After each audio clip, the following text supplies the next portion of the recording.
Two gas station attendants are murdered. A 17-year-old drifter confesses to the crime. He just saying, please, man, please don't. It's pissing me off. I pulled both triggers on him. Were these the words of a killer? No jury that has heard that tape has ever said not guilty. Or was this a teenager in way over his head? I walk in there an hour and a half, walk out convicted of capital murder. When you have someone say, I killed that man, bam. At least in southern Alabama, you get convicted.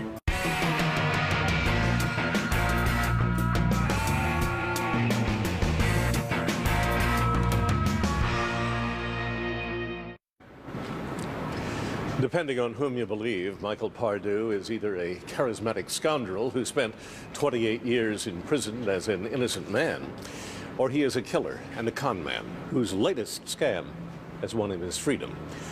Either way, his story is bigger than his character or the crimes for which he is accused. And it shows that sometimes protecting the procedures of the law is more important than any one person's guilt or innocence.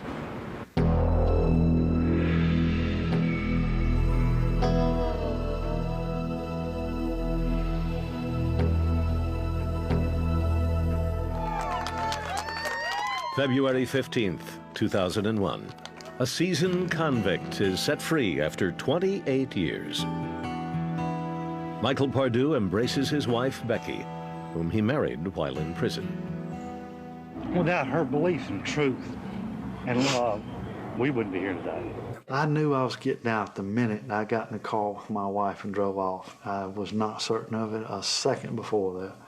The instant the door closed on our car, and my wife put the transmission in forward and we rolled forward, I knew I was going home and I was free then. This was no ordinary release. The man, with the help of his wife and attorneys, waged an unprecedented legal battle against the state of Alabama. They managed to overturn multiple convictions against him, including 3 for murder. But the debate still rages. Was Michael Pardue wrongfully convicted or guilty of the murders he confessed to committing nearly 3 decades earlier? It began May 22nd, 1973, in Mobile, Alabama. Mobile is an old shipping port, known to be rough around the edges. Even so, at the time, murders were rare. At around 2 a.m. near the waterfront, police responded to an emergency call from Tony's gas station. A customer had found the corpse of 20-year-old attendant Ronald Ryder. The station had been robbed, and Ryder shot in the head at close range with a shotgun. His killer or killers had gotten away with $58 from the cash register. The man was terribly murdered for a very small amount of money. The man was killed pretty quickly. A lot of blood. By sunup in the nearby town of Saraland, the AA gas station had also been hit. The attendant there was 68-year-old Will Harvey Hodges. He was a shell-shocked veteran from World War II, and he was a very timid type, afraid of thunder and lightning. He wouldn't put up any kind of confrontation to hold back the money or anything like that. I'm sure when they walked in, he gave them whatever money he had. The robbers had been merciless. Hodges also had been killed by a shotgun blast to the head. Given the similarities between the 2 murders, police were convinced the crimes were connected. Within 3 days, authorities believed they had solved the crimes. They secured a confession from a 17-year-old vagrant with a record for petty theft and check forgery named Michael Rene Pardue. I don't know why I shot the dude. No, it's just, I know I didn't pull the trigger on purpose. And it pissed me off. On the tapes, Pardue explained that he had spent the night joyriding in stolen cars with a 16-year-old female acquaintance when they decided they needed some cash. She said, we're going to get us a little money, a little service station holdout. And at the time, I don't know why or anything else. I mean, just, wow, man, this is cool, just like stealing a car. or a little grand larceny, or burglary or something, you know. And then you noticed the name of the station? Yeah, so just vaguely as a little tone station, T-H-O-N-I. Pardue told police that during the holdup, he pointed his shotgun at the attendant. Everything was going smoothly, he said, until the man came at him with a crowbar. The crowbar's coming right at me, you know, and I take the shotgun and block it. And when it did, it knocked the shotgun down and went off. And I didn't pull the triggers intentionally. The thing just went off. While the teenager didn't take full responsibility for the first murder, for the second one, AA attendant Will Hodges, he admitted he wasn't provoked. He just saying, please, man, please don't, you know. It seemed like every time he said please, it hurt, and then just like somebody slapping me. And then just pissing me off and off and off. And then finally, you know, I'm standing there, and I still got a shotgun in one hand, my right hand. I just pulled both triggers on him. Michael Pardue signed his name to a written confession. What could be more persuasive? And yet, he now insists it was all a big lie. The truth, he says, is that all he did that night was steal tires and joyride in hot cars. When the police mentioned murder, he claims it sounded so bizarre, he figured he could distract them by playing along. Well, I fell into the first mode of being sort of playful. I mean, hey, these guys talking about me killing somebody, you know? Well, hell, if I play with this, you know, they're going to forget about these tires, you know? They ain't even going to talk to me about this. I know I ain't shot nobody, you know?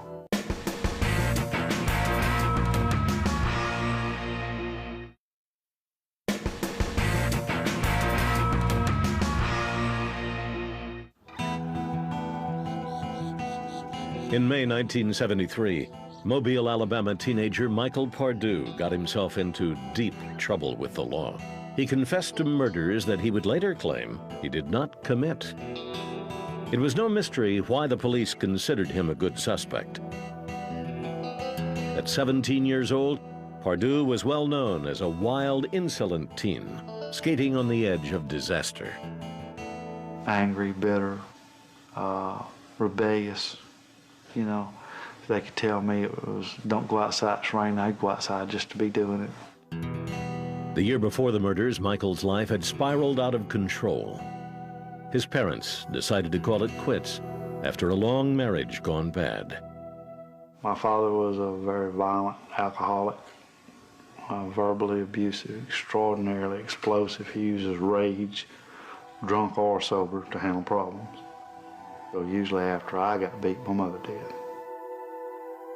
On April 24th, 1972, his father, Thomas Pardue, came by the house to pick up some belongings. He was intoxicated, but he was in that place where normally he's kind of relaxed, you know. Mama asked me to step outside so that they could talk. And then the gun went off twice in rapid succession. I ran in, and my father was sitting down there, and my mother was laying on the floor, there's blood everywhere. I picked up a knife, and I was going to stab him. Michael's mother begged him to stop. Those were her last words. She died before reaching the hospital. Pardue's father was convicted of murder and sentenced to 30 years in prison. His brother and sister went to live with their grandmother.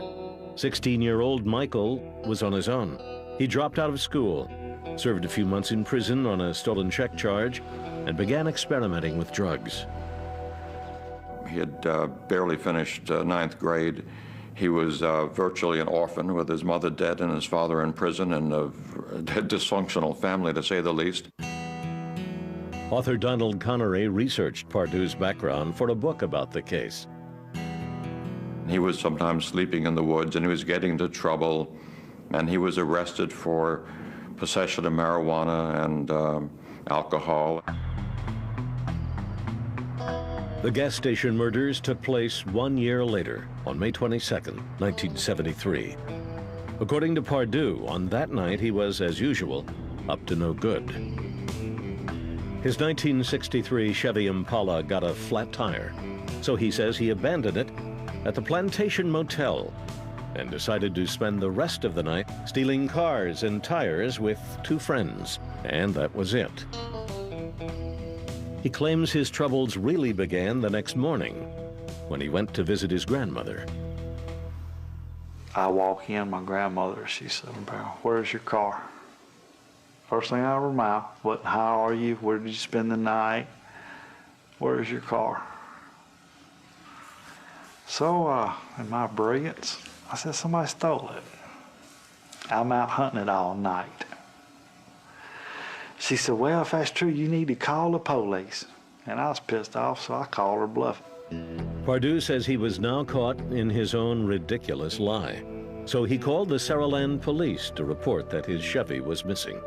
It quickly turned up with 2 stolen tires in the trunk. The officers, knowing the teenager, were immediately suspicious. Detectives would eventually reconstruct Pardue's movements and learn that he stole 2 vehicles from locations near the 2 murder scenes. Police called the young man and told him to come down to the station. I walk in, nobody's treating me like anything other than a kid. Then a sergeant walks around there and said, Michael, why don't you step over in a little room and just hang on to some people that want to talk to you. As the questioning began, Michael says that relaxed mood changed in an instant. 3 guys came in the door very quickly. The door actually slammed backward. The bigger of the men remarkably favor my father, physically in the way he looks, the way he dressed, in his demeanor, and his tone of voice. That man was Mobile County Sheriff's Deputy Bill Travis, now deceased. He had a reputation for solving crimes and for being rough with suspects. Pardue claims that Travis and his fellow officers began a rapid volley of questions. I started hearing shotgun, murder, blows head off, you're a tough man, you're evil, you're psycho, bloodthirsty, a bunch of profanity. And I'm trying to sort out what's going on. When the teenager hadn't returned to his grandmother's house after several hours, she sent attorney David Barnett over to the police station to find out what was going on. I had handled a previous case for him, so I thought, well, no, I shouldn't be getting any real problem. I mean, they need to let me in to see him. And what I was intending to do when I got there is the first thing any lawyer in this business does or ought to do, and is get in and just say, shut up now. Pardue never got that advice. As a 17-year-old, he was legally an adult and therefore responsible for obtaining his own lawyer. Authorities did not have to accept an attorney his family had sent. Well, you could tell that it was a serious case and that they were taking it dead serious. And they basically made it real clear that I wasn't getting one step further. For the next 4 days and nights, they hammered, they threatened. Late in the second night, they got really pissed because they started wanting some facts and I couldn't give them to them. They got very violent, kicking, punching, slapping, threatening. Pardue says sometime on the 4th day, he finally broke down and confessed to killing the 2 attendants, 20-year-old Ronald Ryder and 68-year-old Will Hodges. It was at this point, he claims, that detectives began taping the conversation. The 17-year-old admitted to the crimes, but seemed confused about his motives in killing Hodges. I just stopped, you know, and said, man, where the hell, what am I doing up here, you know? And then the man just turns around and says, boy, what you want? And then seen the shotgun, his eyes get real big. He just starts pulling money, you know, handing it to me. Pardue confessed to shooting Hodges in the head, even though the man was cooperating. He told police that after pulling the trigger, he had a vision of his father killing his mother just 1 year earlier. Well, I looked down at the man, and instead of seeing a man's face, because I knew I just killed a man, I seen my mother's face. It took them about 4 days to get him to the point where he would say anything, that he was just parroting what they said, and he was doing it the best he could, because he thought the better confession he'd give at that point, he was going home. They told him he would go home, and he believed it. No indication of the beating appeared on the interrogation tape. Pardue says all of it occurred when the tape was off. The teenager was confronted with something else during his interrogation. While he was in custody, utility workers found the skeletal remains of a 43-year-old alleged drug dealer named Theodore White in an overgrown ditch. Coroners could not determine the cause of death. So now they had another body in Mobile County, so they said he must have done that too. And by that time, he was ready to confess to killing anybody, Abraham Lincoln or John Kennedy, whoever. Pardue confessed to White's murder as well. While Pardue was being questioned, police had arrested the man he said was with him the night of the murders, 21-year-old John Oscar Brown.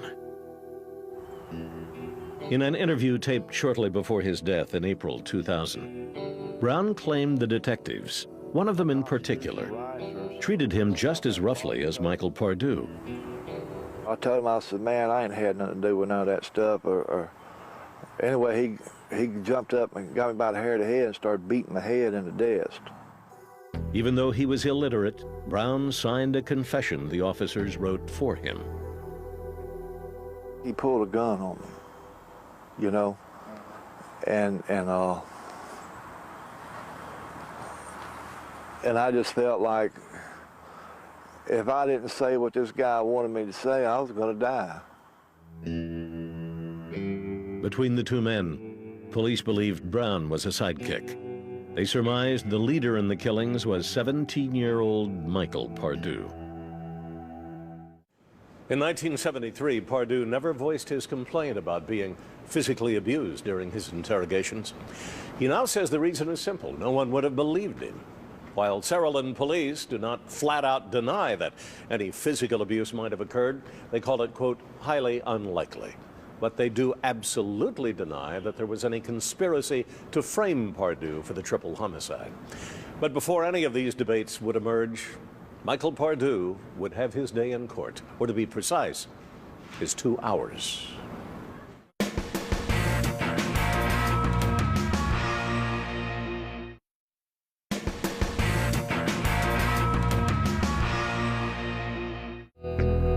In May 1973, the arrest of 17-year-old Michael Pardue seemed to close the book on 3 suspicious deaths near Mobile, Alabama. 2 gas station attendants murdered in a single night, and a third man found in a ditch who died of unknown causes. Pardue first faced trial in Baldwin County for the slaying of Ronald Ryder. He recalls that his first meeting with his attorney didn't go well. I say, look, man, you know, I didn't do this. He says, man, you crazy as hell. You done confessed to it. The only thing we're going to do is go over there today and they're going to sentence you and send you to prison. I said, wait a minute, I didn't do it. He said, too late, you confessed. In court on August 14th, 1973, the state put on the stand the 16-year-old girl whom Pardue admitted he had been with the night of the murders. She said both Pardue and 21-year-old John Brown took part in the killings. Prosecutors also showed the jury Pardue's signed confession, as well as a shotgun that Pardue had led them to at his uncle's house. No ballistics tests were run to determine whether it was, in fact, the murder weapon. Prosecutors didn't even bother to play the teenager's short, taped confession. For his part, Pardue's defense attorney failed to question the integrity of the interrogation or the utter lack of physical evidence. There was no evidence, not any evidence. No blood spots, no shotgun evidence, no fired powder, Nothing in any of the vehicles in which he rode, not on him, not on his clothes, not where he slept, nothing. Whether or not it was there or not, or whether or not they thought their case was so strong they just didn't look for it. Back then, they had an eyewitness and a confession. Who needs forensics? The trial was over in less than 2 hours. I walk in there an hour and a half, walk out convicted of capital murder. I mean, I'm baffled. Baldwin County DA David Whetstone says he firmly believes the guilty verdict was correct, but does concede that there were procedural problems in how the case was handled.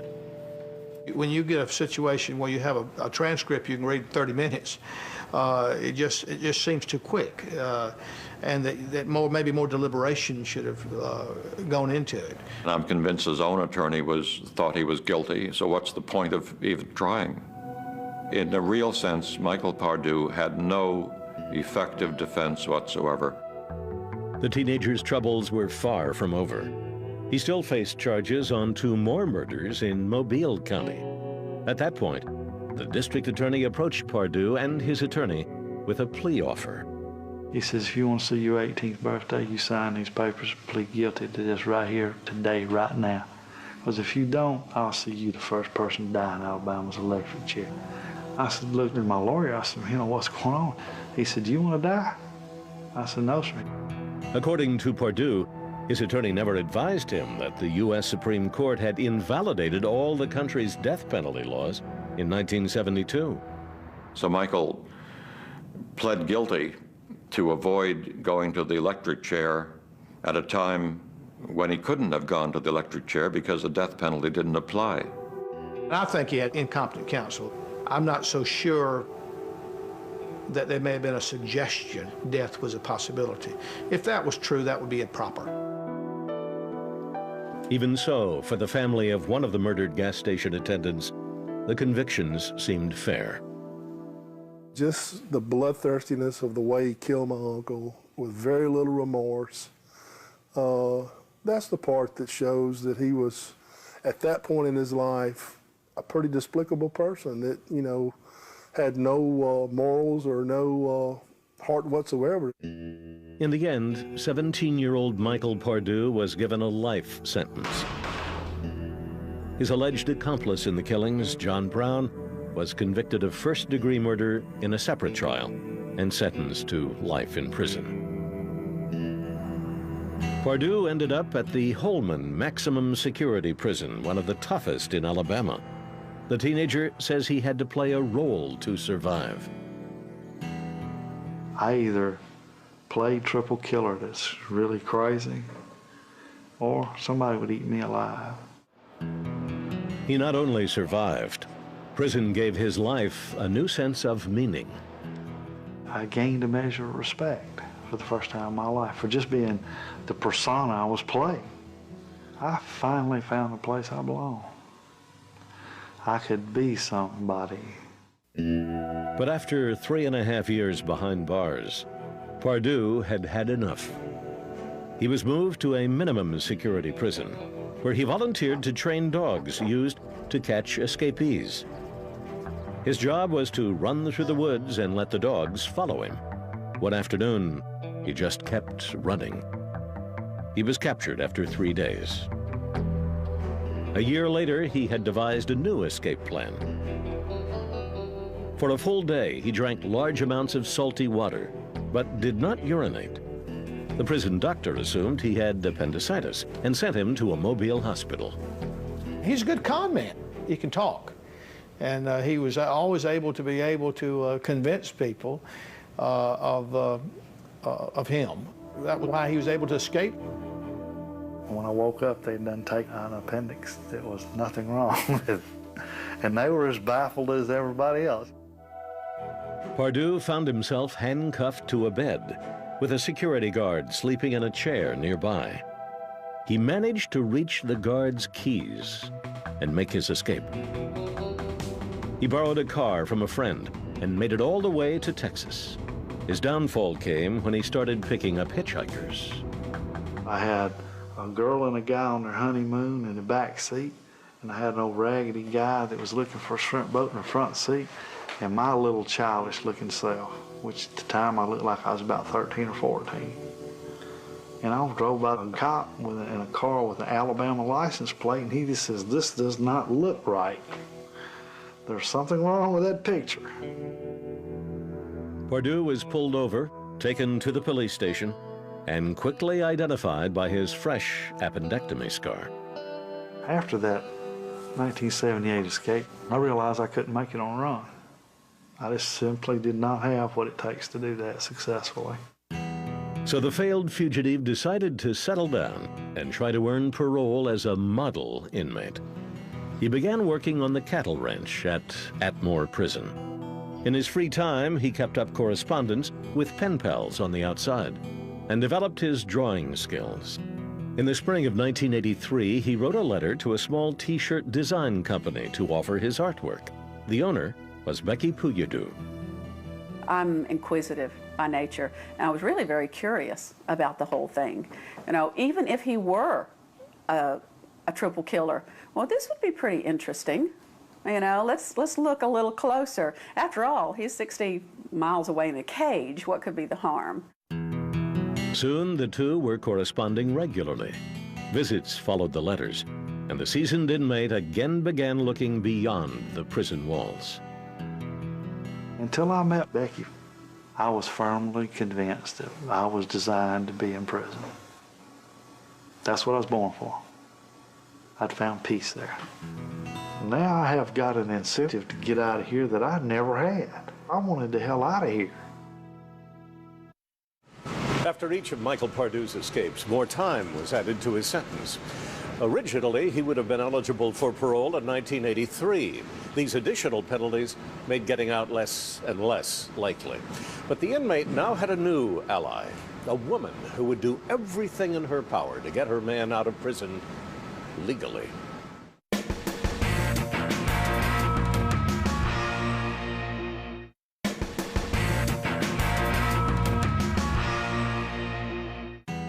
In 1983, after 2 escape attempts, convicted murderer Michael Pardue was trying for the first time to find a legitimate way out of his Alabama prison cell. The reason? Her name was Becky Puyadu. He's tall and strong and handsome, and he's the strong, silent type. He has a very soft voice. I was just swept away. I said, "Oh, yeah, this is worse than I thought."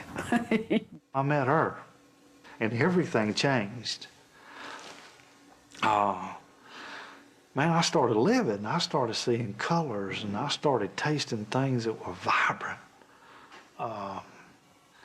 Hell, old biscuits that I've been eating for a long time, and I just eat to survive. Suddenly I understood they tasted like crap, because with her, I began to live. Pardue knew his best hope for freedom was a parole. His prison record for over a quarter century is almost impeccable, except for escapes. He was always a hard worker. He was always courteous. The warden began allowing Pardue to take day passes. He spent that time with his new girlfriend. He was a triple murderer, yet he had minimum custody, and we were allowed to take 8-hour passes away from the prison.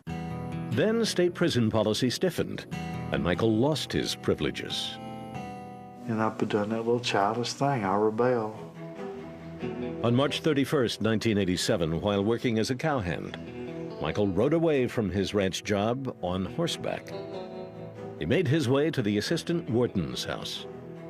Nobody was there, and he took the warden's gun and the car keys, and he got in the Corvette automobile and drove away. I run off again, showed him, look, you know, you can hurt me, but I can hurt you too by running. Prison officials informed Becky and then monitored her in case her boyfriend made contact. I was panic-stricken every moment, every breath. I lived with the fact that maybe he's being killed now. It turned out that he had simply gone to his father's home. Pardue's father had been paroled after serving 7 years for murdering his wife. He was now dying from the effects of alcoholism. Pardue says he made peace with him. He was quickly recaptured and returned to prison. That third escape, together with the home invasion and gun theft, qualified Pardue as a habitual offender. This meant a new sentence of life in prison without the possibility of parole and without Becky. But that like killed us, literally.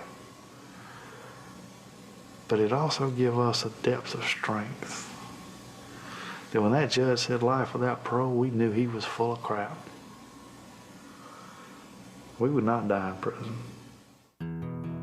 The couple was married at a prison ceremony on May 18th, 1988. They now set to work using the same legal system that put Pardue behind bars to try to get him out.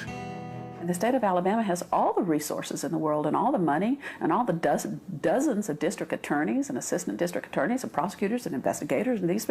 It was just us. And my home that was mortgaged twice. It was he and I against the world. Becky began gathering data on his case, while Michael studied law books in the prison library. The statute of limitations had expired for almost all of his appeals. Then, in 1994, they found an issue a judge would listen to. The federal district judge, when he looked at what Michael's court-appointed attorney done, he wrote in his report recommendation that Mike's counsel amounted to no representation at all. None at all. And Michael was a 17-year-old, and he had an attorney who did nothing. Whether he was a killer or not was beside the point. The U.S. Supreme Court guarantees every individual the right to a vigorous defense. In 1995, after 22 years in prison, Pardue's 3 murder convictions were wiped out due to ineffective assistance of counsel. Prosecutors in Mobile, Alabama were certain that they had the right culprit for the gas station murders the first time around, but now they were in a nearly impossible position. They scrambled to put the old case back together. We went through several shotguns trying to find the one. We couldn't find it. We looked at the transcript. That didn't help me out very much because there was nothing there. Prosecutor David Whetstone also found that most of the original investigators were now dead. In a last-ditch effort, Mobile County Assistant DA Tom Harrison sent investigators to comb through the evidence storage warehouse in Saraland. Our investigators went out there and just went through it box by box looking to see if they could find anything.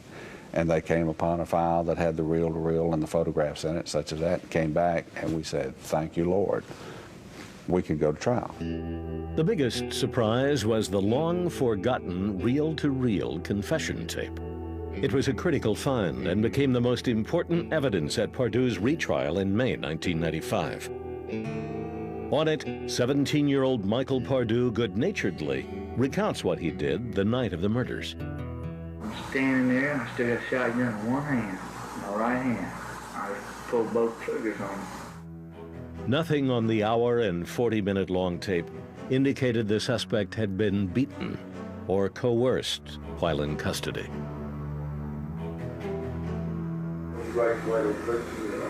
Number 1, first class. I mean, they still treat you real nice up there. It's like a hotel, except you can't leave. In court, the defense fought back by pointing out that several of Pardue's interrogators had faced multiple charges of corruption. In fact, over 150 complaints of coercing suspects had been filed against lead interrogator Bill Travis. Within a year of Pardue's arrest, Travis had been fired from the sheriff's office. Pardue's attorneys also insisted that their client, who was 17 at the time of the murders, was in no position to withstand any kind of sustained assault from interrogators. Michael Pardue, at his age and coming from the background he had with that violent father of his, was not about to let them know he was scared. Bill Travis might as well have been his alcoholic, abusive father. And he knew from dealing with his father that the way you didn't get beaten was to tell him what he wanted to hear. And he did it. You hadn't had any problem with any officer trying to harass you or threaten you? We've heard all kinds of tales about the Baldwin County people over there and about how impatient they are in the country and all, but everybody's in mind. Pardue's case went to the jury on May 25, 1995. At least one juror had his doubts. Didn't have a gun, didn't have anything that I remembered of showing in that courtroom except that tape confession. I said, I don't know, it's just something fishy about this. Juror Robert Deacle says he was one of the last holdouts, but finally went along with the rest of the panel. I said, really, I don't think he did it. The other jurors, they made you feel quite uneasy. For a second time, Michael Pardue was found guilty of murder. Michael Pardue's confession had once again been the most crucial evidence against him. But it was the part of the confession that wasn't on the tape that would become the key to his freedom.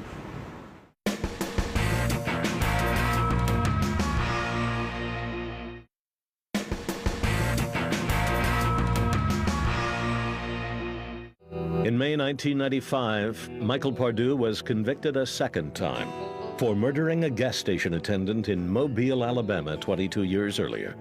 His attorneys immediately appealed, arguing that the critical piece of evidence against him, his confession tape, should have been ruled inadmissible. The reason, there was no direct evidence such as signed waivers proving that the then teenage Pardue had been given his Miranda warning before the interrogation began. However, the state argued that elements of Miranda appeared on the tape and should suffice. If you decide to answer questions now without a lawyer present, you will still have the right to stop answering at any time.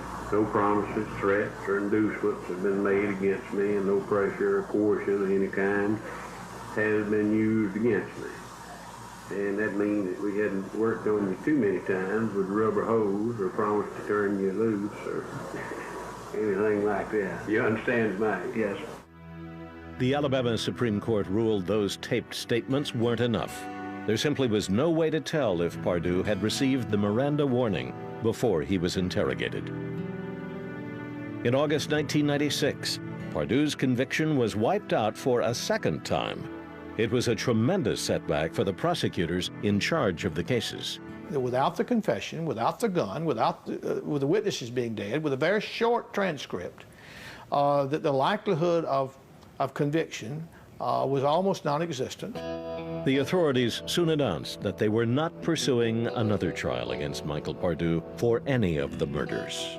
That's the judicial system in our country, okay? I work within that system. I'm not happy with that particular result, but I think that result was the proper judicial result. So, we're going home, right? No, we're not going home. Pardue still owed the state time because of his 3 prison escapes. In a hearing before the court, the prosecutor reminded the judge of this fact. The district attorney said, Your Honor, I have 3 more priors. This man is a habitual offender. The judge said, life without parole. May God have mercy on your soul. In May 2000, Pardue, his wife Becky, and his attorney went back to the courts and managed to get 2 of the escape-related convictions overturned on technicalities. We're really very, very grateful that the state of Alabama is so inefficient that they cannot put together a successful conviction without making a mistake. Now Pardue was guilty of crimes relating to only 1 escape. On February 15, 2001, in a courthouse in Bruton, Alabama, Pardue was resentenced to time served and probation. I'm looking back at Becky in the courtroom, who is looking up at heaven, crying, and finally can't believe it. And when the judge finishes reading his sentence, he gets up and leaves the bench, and the guards grab Michael and take him out the back door of the courtroom. They said I could go. Then suddenly, the Department of Corrections snatches me away from my attorneys, out of the courtroom, literally threw me in the van. Michael simply disappeared. Our attorney made it very clear Michael Pardue has been kidnapped by the state of Alabama. Prison officials explained that there was still paperwork to be done before Pardue could be released. The defense team began making frantic calls to the governor's office. A few hours later, they got word. Pardue would be set free at a location off prison grounds. And there were police cars and squad cars and Department of Corrections vehicles and an enormous amount of people there. And it was bizarre. And I looked around and I saw Michael. He had all his possessions in a small paper sack. All these 28 years of possessions he carried in a small paper sack. And he was alive, and he was there. And I knew at that point he was coming home. It's an emotional moment for Michael Pardue and his wife. They hold each other tight, kissing, hugging, whispering. For the first time, there's no time limit. No one's gonna take him away. Michael Pardue says he now plans to live quietly with his wife. Today, those who disagree with the outcome of his legal battles aren't upset that he's out of prison, but by his persistent claims of innocence. After all those years, it wasn't a matter of that he hadn't served enough time. It was just a matter that him getting out on technicalities and him just saying flat out he's innocent. He knew how to manipulate Becky, and she knew how to fight with the system. He did kill these people. I have no doubt of that in my mind. He has had the benefit of every break in the judicial system. You know, everything has just turned to work his way. There's no way he could have planned that out. I mean, he's not that intelligent. He has just been superbly lucky in the way things have turned. I think this case may represent the ironies of ironies. As long as Michael Pardue acted like a thug and escaped and broke the law, he was incarcerated. But when he quit doing that and used the law to his advantage, and his wife is to be credited with the large of this, he was released. So the American system worked. When he got out of prison, he told people that if there was a lesson was to obey the law and live right. I hope that's the Pardue that's released. If that's the Pardue that's released, good things have happened. Michael Pardue and his two alleged accomplices remain the only people ever investigated for the 1973 murders. The law applied in throwing out Pardue's taped confession